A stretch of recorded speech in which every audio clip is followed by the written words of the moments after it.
Hi, Crystal here from Space to Love, and I am hanging out in New York with my family for the holidays. I'm here at my aunt's house.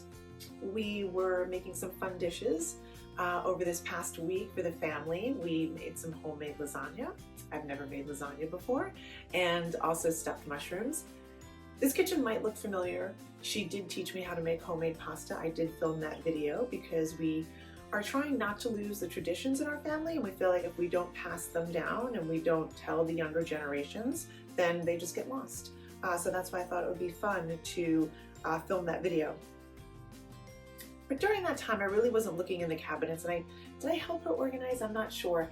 But these cabinets do need a little bit of help, which we were doing while we were working. I was like, can I just get in here and can I just, maybe see how those spices are doing, how old those spices are. Maybe some are expired, maybe you have duplicates. Let's see what we can do here. So she did give me permission to go through her cabinets, get rid of anything that's expired, anything that looks a little suspect, and so we might be letting those things go. But also, that is one cabinet. This one too is a little, could use some work. So we're gonna work on that one as well. We were in here trying to find hot chocolate the other day and couldn't find it. I mean, it's right here now, but she was like, it's in there. We're like, oh, where is it? This cabinet here. So there's a lot of things going on in here. This was never meant to be her primary kitchen. She has a kitchen upstairs, and this was just the downstairs kitchen. Where maybe she would make the homemade pasta and stuff like that. However, as she's gotten older, she just stays down here and only cooks down here. So there's no proper pantry. There's not even a lot of counter space. It's a really small kitchen. So things like this tend to happen. I see this a lot of times with my clients, that they just don't have the space and there's just nowhere to put anything. Everything just gets shoved into one cabinet, and hopefully you can find it when you need it. But nothing has labels on it. There's no rhyme or reason. Nothing has a permanent home. So that's what I really want to create for her. I want her to be able to open these cabinets and find exactly what she's looking for when she needs it. I know she got me some coffee. It's like, oh, here's some coffee. I bought that for you. And I'm like, oh, and I think there's another coffee up there, but you didn't see it. And these things happen all the time. So it's going to be really exciting to kind of pare down, get rid of anything that is old or expired, and then just put like with like, and then even each shelf, I kind of just want to have like each shelf have a category, so she knows, okay, so the pasta, the lentils, the soup, things have a place to go to. So I'm really excited to do this for her, and I'm just going to get started. I'm going to start taking everything out. I'm going to use the counter space that I have. I'm going to put, like I said, like with like. So I'm going to take out all the spices, and I'm going to start to put all the cinnamons together, all the hot peppers and all that, and then check those expiration dates. Also, some spices might not have expiration dates on it, so we just want to see if they if they're not stuck together, or if they look a little, when in doubt, throw it out. So I'm going to go ahead and do that. I also am not going to do any shopping for her or anything, so if I do need to categorize anything, I might just use some old Tupperware that she has and just put write with a magic marker and some tape and just do that. So I'm really going to keep it simple for her, and just show that you can do the same thing within a couple of hours in your own space. All right, I'll be right back.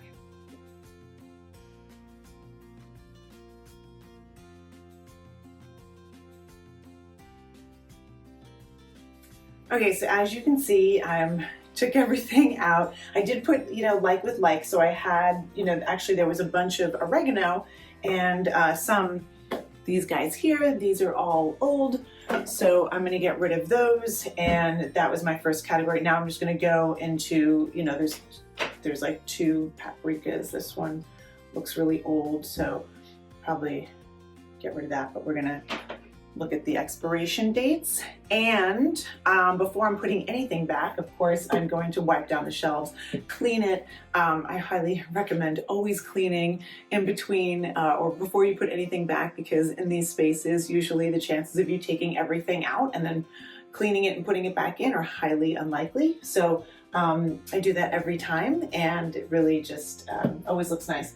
However, with this, that top shelf there looks like I might be able to lower it. So I am going to try and do that.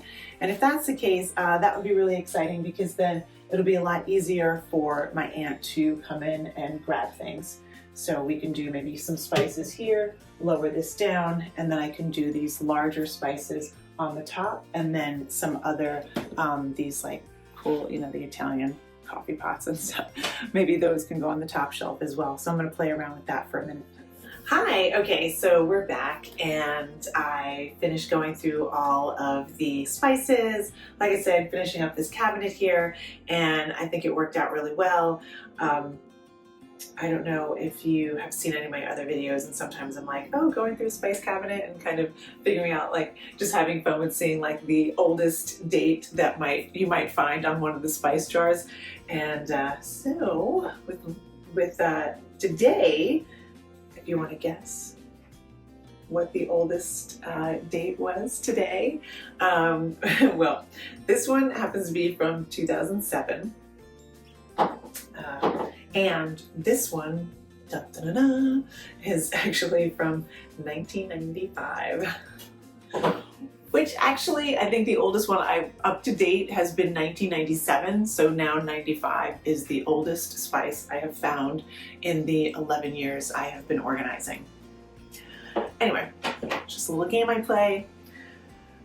Maybe I'm the only one who finds it interesting, I don't know.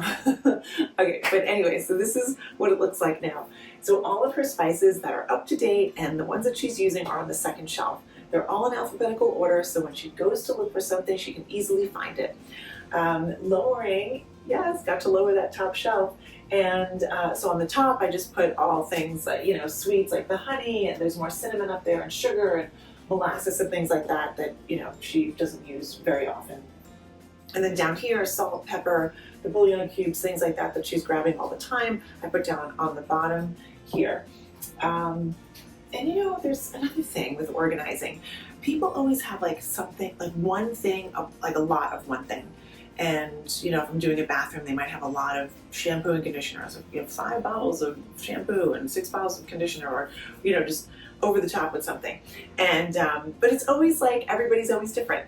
And so here I found a lot of toothpicks. Yeah, a lot of toothpicks. I don't know who's using them. I don't know. Can't really donate them. So they're going to stay here. Maybe do something with them. I'm not sure. But if anybody needs a toothpick, now they know where to find them. So those will stay there. And that is, of course, you know, cleaning everything out. That was really fun. Okay, so then the rest of it we have in here. There was still a lot of coffee and tea in here, but now it is really only coffee and tea, so you're not going to find anything else. On the bottom we have coffee, regular and espresso. On the top we have all the teas, hot chocolate. There's also mushroom coffee, which I don't know who's drinking mushroom coffee, but I just put a little label here and people know that it's right here if they want it. And then up there are all the little espresso machines and other little gadgets that my aunt might need. So that was really fun. And then this here is the other cabinet. And you know, there was a lot of stuff in here, but now this second shelf, like I adjusted the height on this as well, because the middle shelf really didn't have much height at all. So it was, you know, limited to what you can put on that shelf. And now I really wanted all of her pastas and lentils and sides, like things like that to go together. And then down here I was thinking breakfast stuff, but she also has items that are in like the other upstairs or in the other room, which maybe she would appreciate now that she has more space. She can bring those items in here, and then when she's making a meal, she doesn't have to go in different rooms to get things, that now she has the room to do stuff here. And then like I said, up on the top, you know, just using, you know, regular Tupperware, and I just put a label. Those are just things for baking, and it's really easy to then pull stuff down, and we have like the chocolate chips and little, you know, things that kind of sort of, if they're not contained, they'll get lost back there. So it's really nice to have like the smaller stuff to put in a container and label it, so everyone knows what's in it and they can find it and they can put it back. So yeah, so anyway, this is what I'm doing on my little holiday vacation. Not sure what y'all are doing, but it has been really fun, and I think my aunt will appreciate it. Yeah, and yeah, I love organizing, so doing it all the time. All right, anyway, what are you doing for your holiday vacation? Definitely comment below. We'd love to hear from you. And anyway, thank you so much for watching. This is Crystal from Space to Love.